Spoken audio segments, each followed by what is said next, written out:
Wanita itu dikurung oleh sebuah dinding tak terlihat selama 3 tahun. Dinding itu tidak terlihat namun dapat dipegang. Ditabrak.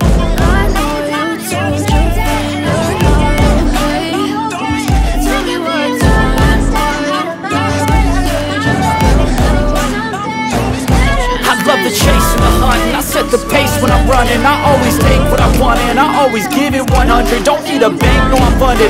Play the game like it's nothing. I'm always thankful for something. Don't take for granted, stay humble. Now wake up, it's time to look at the enemy. Look in the mirror if he is no friend to me. It's not working out, maybe it's the chemistry. It's time to break up so I can make a better me. Better believe in your mind, cause it's everything. You can mold, shape, find almost anything. All it takes is some time and some clarity to find your identity. It's mind over everything.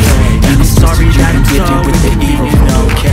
Just let me be me and I'll stay out of your way. Don't wanna be the way you pierce my heart, you're such a disgrace. I never really asked to be brought into this place. You wanna stop me, well then baby I don't feel like highs. I'm loyal. When I feel like this, I'm immortal. When I feel like this, I'm immortal. Be okay, okay, okay. Maybe you could be the change I need today. I promise I'm here from now through this way. I really hope that you choose to stay through all the day.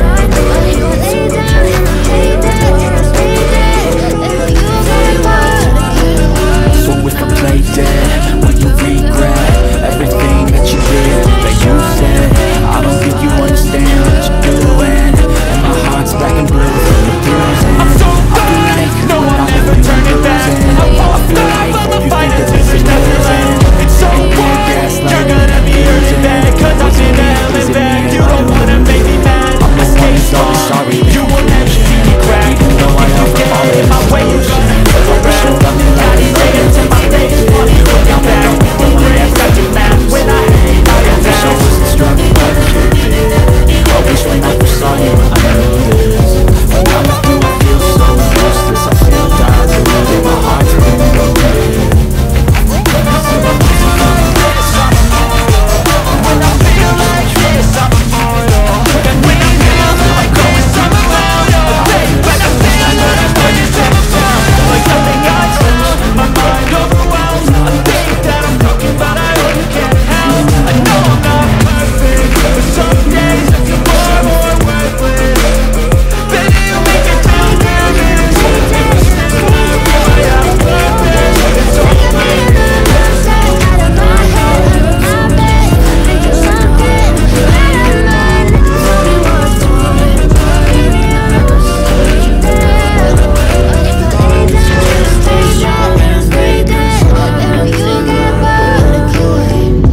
But I've known you too long. It hurts to watch your blue eyes fade to gray as you fade away. As you fade away. As you fade away.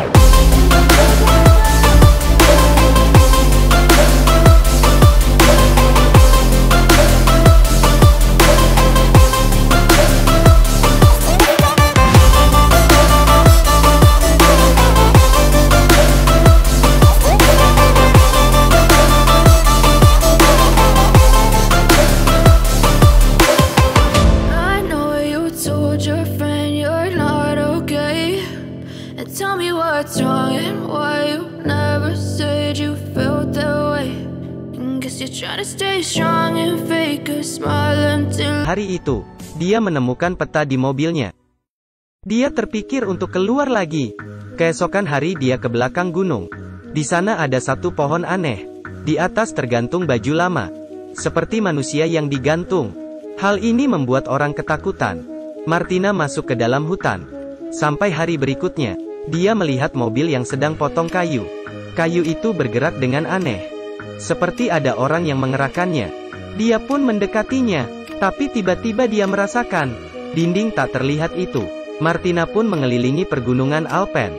Dinding tak terlihat itu seperti mengelilingi semua pergunungan. Dan tidak ada jalan keluar. Dia membawa anjing pulang rumah. Sebelum sampai, anjing pun berlari dengan cepat. Martina pun mengejarnya. Akhirnya Martina menemukan seorang pria yang masih hidup. Tapi pria itu ingin membunuh anjingnya. Martina yang kebingungan memakai pistolnya.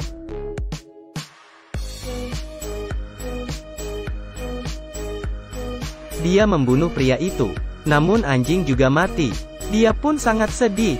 Pria itu pun terjatuh di atas tanah. Saat itu juga, Martina membuangnya ke bawah kaki gunung. Sampai di rumah, Martina mulai menulis buku harian. Ini adalah halaman terakhir bukunya. Karena semua lembar bukunya sudah penuh ditulisnya. Di film Cast Away, pria itu menemui orang dan kembali ke kampungnya. Namun film ini tidak terlihat harapan. Gunung Alpen yang di dalam film ini sebenarnya adalah dunia dalam pemikiran wanita itu. Dia tiba-tiba menderita depresi. Dinding tak terlihat adalah simbol autismenya. Dan seterusnya wanita itu terus menemukan temannya. Sehingga membuat hatinya semakin kuat. Pria yang tiba-tiba keluar adalah interaksi wanita itu dengan dunia luar. Tapi pria itu membunuh teman sejatinya. Hal itu sangat memukul pemikiran wanita itu. Dia berhenti menulis buku harian. Dan berhenti berinteraksi dengan dunia luar. Dan mengurung diri di dunia sendiri. Ini adalah adegan yang membuat orang sedih. Ibu kandung dari anak ini sekali lagi memasukkannya ke dalam kereta sampah. Anak laki-laki itu meneriaki ibunya. Tapi ibunya tetap saja meninggalkannya. Kereta sampah pun didorong pergi oleh pria. Dan dibawa ke tempat pembuangan sampah. Di malam hari, Mehmet menyadari suara dari dalam kereta sampah. Lalu menendangnya jatuh. Mengira itu adalah tikus. Anak kecil itu berdiri, berlari ke pojokan. Yang ditemukannya adalah seorang anak kecil. Penuh rasa takut, ia memeluk dirinya. Di saat ingin melapor ke polisi, anak kecil itu berkata, "Jangan melapor polisi." Mehmet melihat anak kecil sangat takut dengan polisi. Kemudian menanyakan nama anak kecil. Dia bernama Ali. Mehmet menyiapkannya beberapa makanan. Kelihatannya, Ali sangat lapar. Keduanya mengobrol sangat banyak. Ali berkata, ibu kandungnya membuangnya ke kereta sampah. Dan tiap hari dipukul oleh ayah kandungnya. Mendengar perkataan anak kecil, piringnya terjatuh. Kemudian ia mengambil sepasang sepatu. Dan memberikannya ke Ali. Dia sangat ketakutan. Membuat Mehmet pun menghentikan langkahnya. Ia berkata namanya Mehmet. Orang sepertinya hampir semuanya mengalami hal yang sama. Mehmet menderita penyakit uremia. Terkadang bisa sangat sakit. Di saat parah, di toilet, bisa buang air kecil dalam bentuk darah. Hanya bisa mengandalkan obat untuk bertahan. Di malam hari memanggil kakak adik pemulung lainnya. Dengan melihat mereka berdua berdiskusi sebentar, Mehmet ingin mempertahankan anak kecil. Tapi Saiban tidak setuju. Berkata, keluarganya pasti sangat khawatir. Keduanya beranma. Mehmet berkata, mana ada ibu kandung yang tega untuk membuang anaknya ke kereta sampah. Keesokannya, Mehmet membantu Ali membelikan beberapa baju. Di saat membantunya mandi, ia melihat bekas luka di badan Ali. Dengan jelas, keluarga yang seperti apa bisa melakukan hal ini kepada anaknya. Sungguh menakutkan. Mehmet membantu Ali merapikan rambutnya dan membawanya pergi makan burger. Di malam hari, Mehmet mengumpulkan teman-temannya dan bersama-sama merayakan ulang tahun Ali. Di bawah cahaya lilin, Mehmet menyuruh semua orang untuk mengucapkan keinginan mereka. Tapi pemulung anak kecil yang lainnya mengatakan hal yang membuat semua orang terdiam. Pria itu mengucapkan keinginannya di hadapan semua orang, berharap dirinya cepat mati. Pemulung lainnya semua pun mulai sedih karena anak laki-laki yang memungut sampah ini dari kecil sudah ditinggalkan ibunya yang meninggal. Dia ingin dengan keadaannya sekarang. Kemudian pergi melihat ibunya. Kalau sudah besar, ibunya tidak akan mengenalinya. Semua pemulung di sini dari kecil tidak ada yang punya keluarga.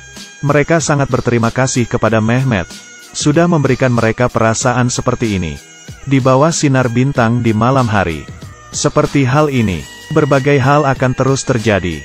Keesokannya, Ali hilang. Mehmet sangat khawatir. Dia pergi mencarinya kemana-mana, tapi tidak menemukannya. Saat itu penyakitnya mulai kambuh, kesakitan hingga dia keringat dingin. Sekuat tenaga menahan rasa sakitnya. terus-menerus mencari, dan sampai di rumah tempat ia mengumpulkan pemulung. Tetap saja tidak ketemu. Dia pun menyerah. Saat pulang ke rumah, ia menyadari Ali sedang duduk diam di sofa. Mehmet menanyainya dia kemana. Ali berkata, dia merindukan ibunya, tapi tidak menemukannya. Saat itu Mehmet mengetahui, dia sama sekali tidak bisa menggantikan keluarganya. Hal ini mengajari Mehmet untuk menghemat, untuk menghindari saat keluar, tidak mati kelaparan, hingga malam hari menyediakannya kereta sampah kecil. Paman Mehmet berkata, harus mengantar anak itu pulang. Dia bisa saja seorang penipu. Kalaupun bukan, ibunya pasti dari awal sudah mencarinya pulang. Saat itu, dia akan menjadi sangat merepotkan. Tapi, Mehmet sudah menjalin hubungan dengan anak kecil itu, dan tidak mendengar larangan pamannya. Ia mengatakan, dirinya pasti akan bisa menjaga anak tersebut dengan baik. Semua ini, hanya paman dan lainnya yang mengerti. Keesokannya, Mehmet memberikan Ali sebuah kereta sampah kecil. Anak-anak di sebelahnya memancarkan pandangan iri. Dengan begini, keduanya melewati hari-hari dengan bahagia. Mehmet juga sudah tidak mengkhawatirkannya, bisa mencari uang, dan mati kelaparan.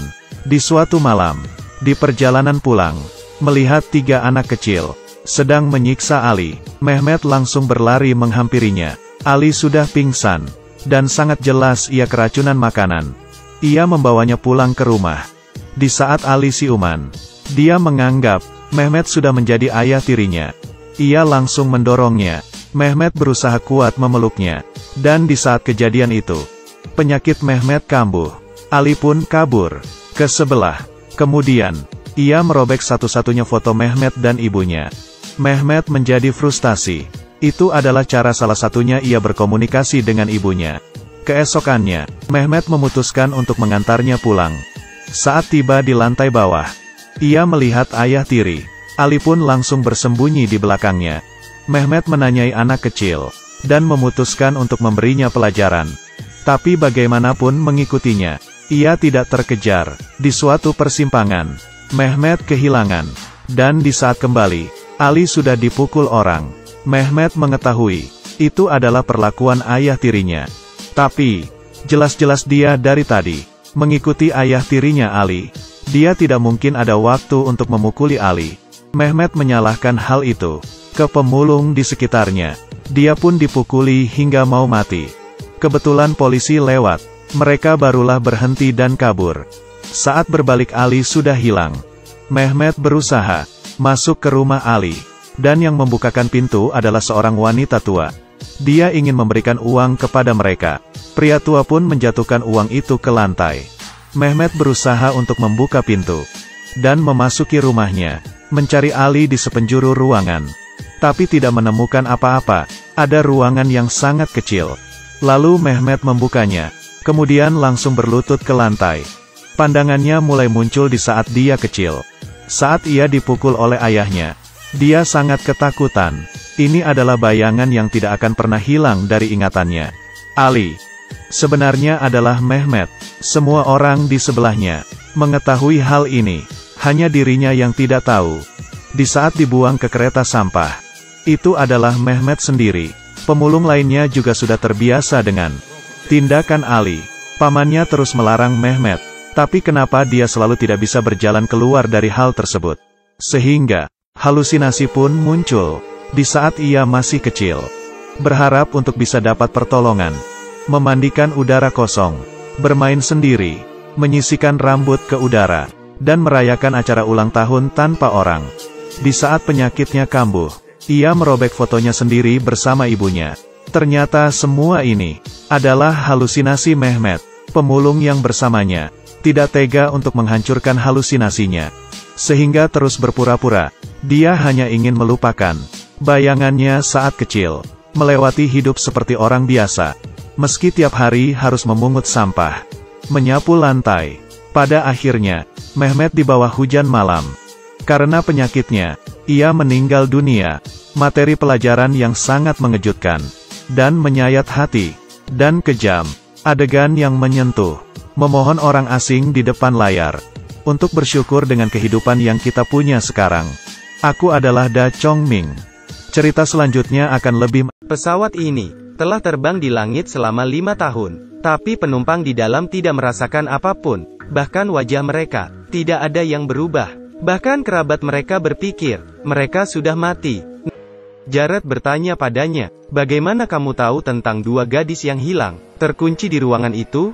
Tapi Michaela tidak bisa menjelaskannya padanya. Namun, malam itu, lebih banyak hal aneh yang terjadi. Pesawat yang menghilang selama 5 tahun, secara ajaib muncul kembali 4 hari kemudian, tiba-tiba meledakkan diri. Tim investigasi tidak punya waktu untuk mempelajarinya. Itu sangat aneh, hancur berkeping-keping. Lebih dari 20 orang hadir, menyaksikan seluruh proses. Dan orang-orang ini adalah penumpang penerbangan 828. Mereka tiba-tiba kembali. Mereka datang ke sini secara kebetulan, karena semua menerima bimbingan dari suara misterius. Polisi menyelidiki mereka lagi, ditanya satu persatu, tapi polisi tidak menemukan apapun. Jawaban mereka, kata hati yang membawa mereka ke sini, ingin melihat pesawat ini. Polisi pun terpaksa melepaskan mereka semua. Keesokannya, seorang wanita dengan penerbangan 828 sama seperti mereka, tertembak mati di rumahnya. Dan sebelumnya, dia menerima wawancara di media utama, mengaku mengetahui kebenaran tentang hilangnya pesawat, dan mengatakan bahwa pemerintah dalang di balik ini. Demi menemukan kebenarannya, Michaela dan Ben datang ke rumah korban. Menurut suaminya, sejak turun dari pesawat, istrinya berperilaku sangat aneh, mendesak saya untuk menghasilkan banyak uang, dan sekarang berkata aku terlalu banyak uang. Penyidik yang bertanggung jawab muncul lagi. Dia mengambil alih kasusnya. Ketika insiden itu ditemukan, hanya korban yang ada di rumah, dan di tempat kejadian, seorang tersangka juga ditangkap. Dia berada di sekitar tempat kejadian, dan dia salah satu orang yang memiliki noda darah korban di tubuhnya. Keesokannya, Michaela melalui bantuan Jared, korban dan suaminya, memiliki banyak mall. Salah satu mall, itulah yang dikatakan pengasuhnya tempo hari, jalan komersial kelas bawah. Karena di hari kejadian itu, korban pergi menata rambutnya. Ketika kembali, ada luka di tubuhnya. Jadi keduanya dengan cepat bergegas ke sana. Mereka baru memasuki pintu, seorang penyewa melarikan diri dengan panik. Ben dan adiknya dengan cepat mengikutinya. Setelah tersudut, mereka mencegat wanita itu, dan bertanya, suami korban telah mengoperasikan pencatutan ilegal, dan sebagian besar disewakan kepada penumpang gelap, membebankan biaya tinggi. Setelah mengetahui hal ini, Michaela dengan identitas polisi menjenguk tersangka. Namun siapa tahu, pria ini setelah mendengar suara tembakan hari itu, lalu pergi memeriksa, dan dia berkata, penumpang di pesawat itu adalah orang-orang terpilih. Tidak lama kemudian, saat mencari sahabat ibunya yang hilang, Michaela melihat kalung di mobil pengasuh korban. Itu milik korban di pesawat. Jadi setelah diinterogasi oleh polisi, terbukti, karena pengasuh ini cemburu, lalu menembak majikannya. Di saat bersamaan, penumpang lain di pesawat, sepertinya melihat patung perunggu di depannya. Ketika berkedip, apa yang sebenarnya terjadi? Yang menyukai film ini, Anda dapat mencari sendiri serial TV Amerika Destiny Flight. Tonton saja. Saya Xiaogi. Sampai jumpa.